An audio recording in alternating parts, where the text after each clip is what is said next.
And the zakat has a number of tremendous points of benefit.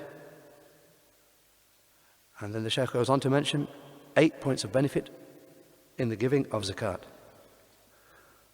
So he mentions the first one, from them, is that it is a completion of the person's Islam, because it is one of the pillars of Islam. And it is more excellent than sadaqah. It's more excellent than optional charity. I mean, the zakat, the obligatory charity that you have to give, is more excellent than the sadaqah, the optional charity. Meaning, if a person gave 100 riyals of his Saudi currency, if a person gave 100 riyals in zakat, or he gave 100 riyals in sadaqah, optional charity, then the 100 riyals which he gave in zakat, obligatory charity, would be more beloved to Allah, the Mighty and Majestic, and it would be more excellent. I mean, even though the figure is the same, he gives 100 riyals, but the first will be more excellent because that is obligatory, zakat, the obligatory charity. And he mentions the second point of benefit. He said, and from them is that through it a person departs from the realm of being one of the misers, the bukhala, those people who are miserly. He departs from their realm, from being amongst them, and enters the realm of the generous people, because it is giving of wealth. Whereas bukhl, miserliness, is to withhold wealth. So if a person gives it, then he departs from being a miser and becomes a generous person, kariman, one who is generous. Thirdly, and from them, is that one's good deeds are greatly increased,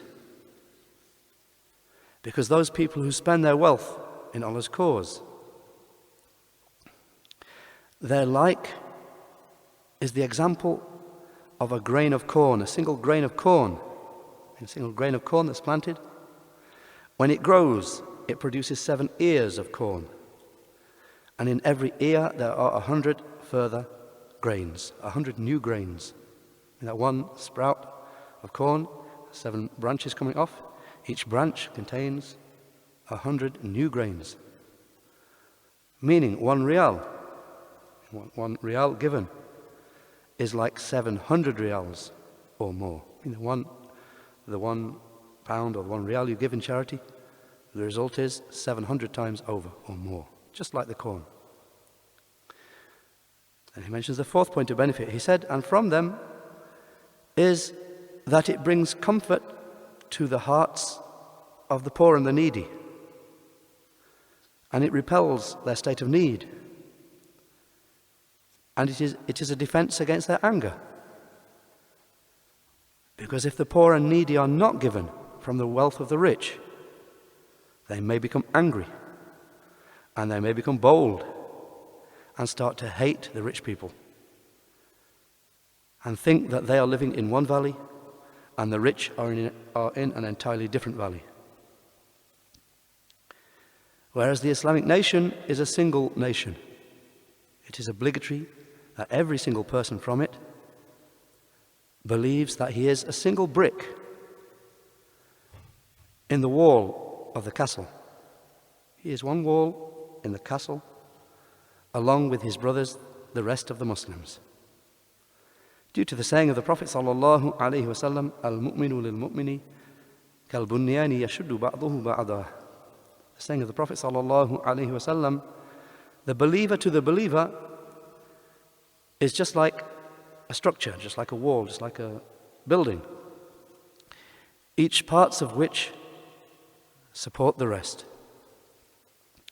In the footnote they mention this hadith is reported by Al-Bukhari, and you'll find it there as hadith number 2446, and Muslim as hadith 2585. Bukhari 2446 and Muslim 2585. Then Shaykh Uthaymeen mentions the fifth point of benefit for the zakat. He said that it is a means, a cause for the person's chest to be expanded, him to feel delight in his heart, in his chest. Because whenever a person gives something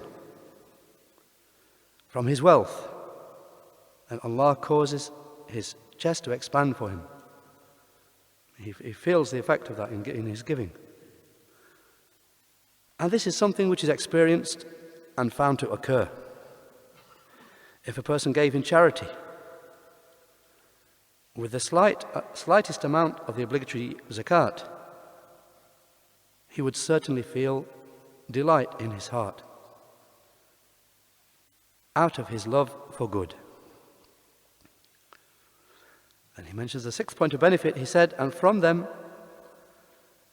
is that it extinguishes the anger of the Lord and repels from the person his having an evil death. And this is a tremendous point of benefit, that it repels an evil death from the person, meaning that the person will die upon the best condition and with the best conclusion. May Allah make my and your conclusions good. Ameen.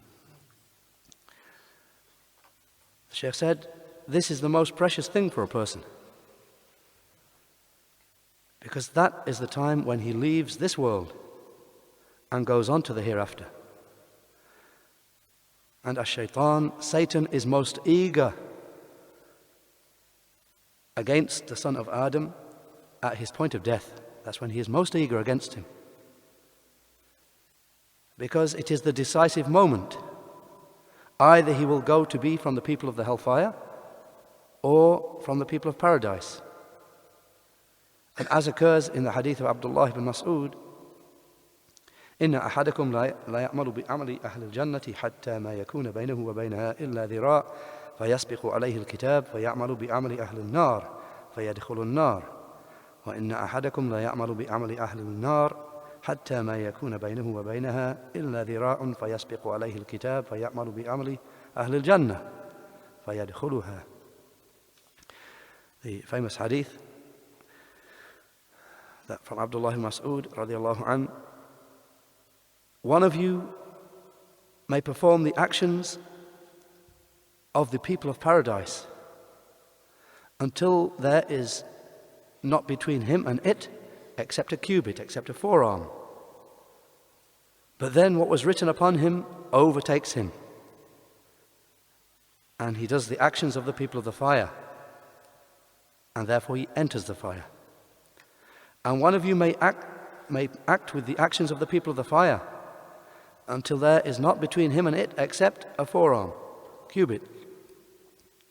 And then what was written upon him overtakes him, and he acts with the actions of the people of paradise, and therefore he will enter it. The hadith, as I mentioned, being reported by Al-Bukhari as hadith 3208, and Muslim as hadith 2643, which is the famous hadith of As-Sadiq al-Masduq from Abdullah ibn Mas'ud radiallahu anh, from Allah's Messenger sallallahu alayhi wa sallam, that he said this as part of the longer hadith. Then the Shaykh said, فَالْأَعْمَالُ بِالْخَوَاتِيمِ, so one's deeds are in accordance with their conclusions. In the actions of your life will all be in accordance with their final deed, the act which concludes them. And giving in charity, at the head of which is zakat, the obligatory charity, it repels your having an evil death. Then the Shaykh mentioned the seventh point of benefit. He said, and from them is that the Prophet sallallahu alaihi wasallam informed that every person on the day of resurrection will be under the shade of his charity, his sadaqah. Every person will be in the shade of his charity on the day of resurrection. So the people, the sun will be above their heads at the distance of 1 mile. And those people who used to give in charity, above their heads there will be zakat. The zakat will be above them. So they will be in the shade of their charity on the day of resurrection. And the Shaykh said, it was related to me by one of the righteous people that there was a man who used to prevent his family from giving in charity.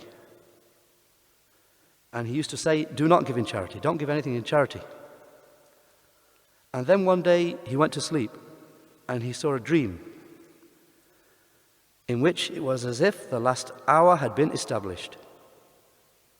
And he saw above his head a covering, a shade, shading him from the sun, except that it had 3 rips in it, 3 tears in it. He said, so then some dates came and they filled up the gaps. So he was surprised at this dream which he had had. How this cloth was torn, and then some dates came and they filled up the gaps. So when he narrated this dream to his wife, she informed him that she had given in charity a garment and 3 dates. So the first garment was that cloth or that garment that she had given in charity, meaning. However, there were some gaps. So then the 3 dates came and they filled the gaps. So he was happy with that. He became overjoyed with that. And then he gave permission for her, for his wife, to give in charity whatever she wished after that. So the Shaykh said, in summary,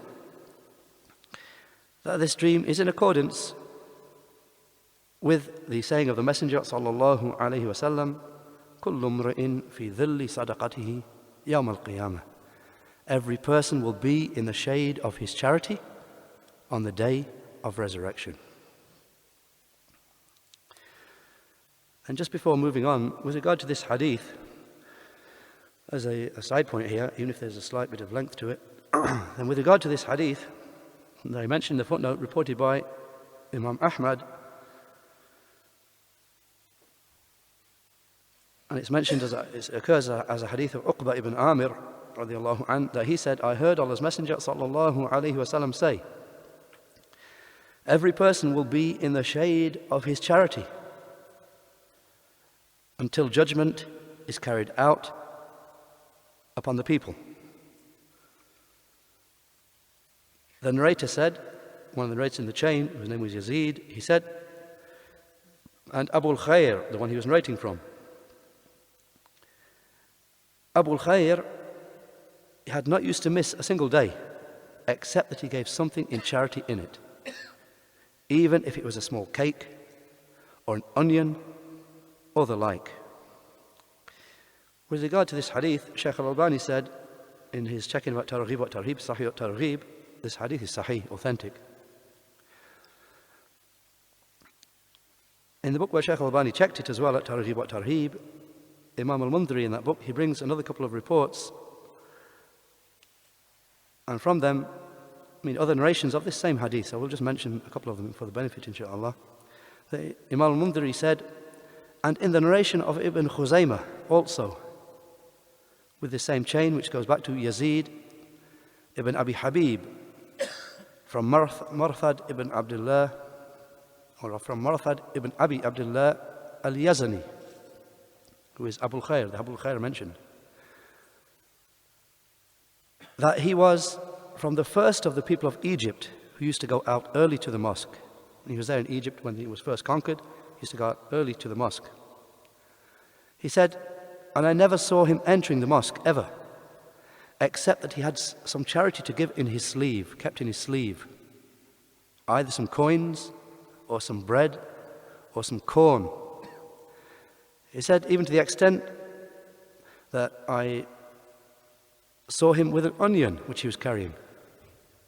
So I said to him, O Abu Khair, this will make your clothes smell. So he said, O son of Abu Habib, I didn't find anything in the house to give in charity besides it. And then he narrated the hadith as we heard it, with regard to each person being in the shade of his charity on the day of resurrection. Shaykh Albani said with regard to this report, Hasan, good. And finally, Al-Mundhiri also brings a narration of it, where he narrates with the same chain that Allah's Messenger sallallahu alayhi wasallam said, "Inna as-sadaqata la tutfi an ahliha harra al-qubur, wa innama istadhalla al-mu'min yawm al-qiyamah fi dhilli sadaqatihi." Allah's Messenger sallallahu alayhi wasallam said, giving in charity extinguishes from its people the heat of the graves, and the believer will only be shaded, or the believer will be shaded on the day of resurrection in the shade of his charity. Shaykh Albani said, Hasan, good. And back to what Shaykh Ibn Uthaymeen rahimahullah brings, he brings the 8th point of benefit, wa alaikum salam wa rahmatullah, brings the 8th point of benefit connected to charity, or the 8th virtue of Zakat. He said, and from them is that it softens the heart, such that the person, when he gives it to the poor, those who are needy, then his heart becomes soft and he feels mercy towards them. And in doing this, he is opening himself up to the mercy of Allah, because Allah only has mercy upon those of His servants who are merciful. And it has many points of benefit, and it would be prolonged to mention all of them here.